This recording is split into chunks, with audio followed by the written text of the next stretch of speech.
Coming up, all Bahamians will soon have access to affordable health care as government moves full steam ahead with national health insurance. Plus, authorities taking back the streets as they clamp down on crime. 100 senior officers are now on the ground. The 20-year-old man is gunned down in an inner-city community last night. The Bahamas Tonight, the national report, starts now. Now in HD.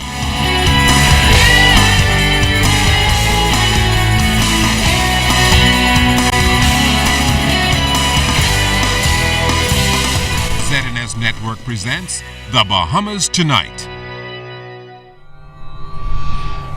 This portion of the news brought to you by BTC Everyday. Boots on the ground as the police force intensifies its efforts in its fight against crime with more officers on the streets. Good evening, everyone. I'm Kendino Knowles. And I'm LaDawn Davis. Thanks for joining us. The Royal Bahamas Police Force launched an enhanced initiative today as part of its sustained and aggressive assault on combating crime and addressing the fear of crime. Well, the initiative involves the deployment of some 100 senior police officers. Fern Carey has more. The initiative began with a short briefing of the 100 officers deployed. Their goal, increasing saturation patrols throughout the capital in order to aggressively combat crime. Superintendent of Police Stephen Dean says the initiative is all in an effort to let residents know that police are treating crime as a matter that is being urgently addressed. Where we have pointed areas, these officers have specific areas to patrol. They have various grid, and that comes under the umbrella of what we talk about our most celebrated saturation patrol. That is intended that officers stay in a certain area for X amount of period of time to ensure that no action happens in that area, that they controls the crime limit, that if a crime happens in that area, we should be in split seconds be able to capture the individual or person responsible for committing that crime. And for those persons engaged in criminality, Dean warned that they will not escape the long arm of the law. Pulled a lot of senior officers from the various divisions, stations, to come on the road to assist and ensuring that we suppress the crime that is happening in our communities. We believe that as time progresses, many people will see the benefits of these results. What is happening out there, many members of the public are talking about the fear of crime. We believe that increased police presence, increased police patrol will eliminate that fear.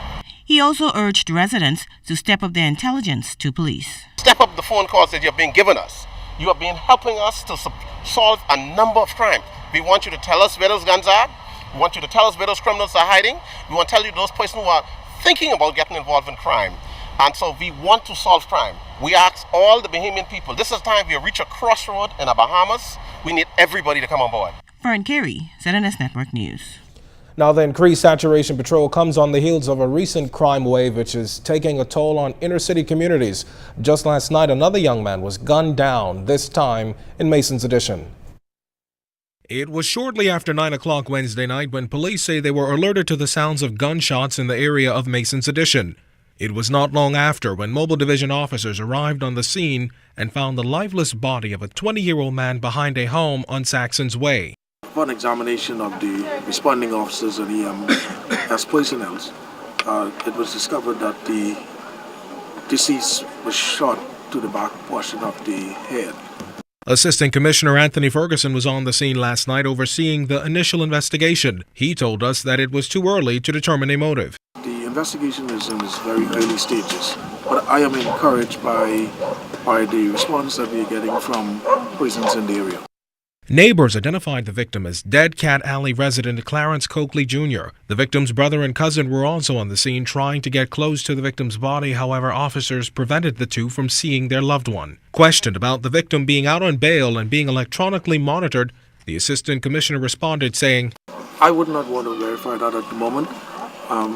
We are doing some more things we don't want to compromise our investigations. In the meantime, the assistant commissioner is calling on members in the community that might have any information that could help the investigation to come forward. I must say that members of the public have been responding quite nicely to the police investigation, and we are encouraged by the efforts of the Bahamian people, and we have no doubt that the Bahamian people in Mason Adation who have information in connection with this matter will come forward. Also last night, a suspect was shot by police and now he is hospitalized under guard. Police say they went to an apartment complex on West Bay Street after 11 p.m. in search of wanted man Jeffrey Etienne. We're told when they entered the apartment, Etienne charged at them with a knife. At that point, reports indicate that the officers then shot the suspect in the thigh to take him down. He is detained in stable condition. A judge handing down a stiff sentence for the young man convicted of killing banker Stephen Sherman. As Fern Carey reports, the convict managed to dodge a death sentence, but he is still facing a lengthy prison term. A judge has sentenced 24-year-old Ginaldo Farrington to life in prison for the murder of 47-year-old banker and father of two, Stephen Sherman.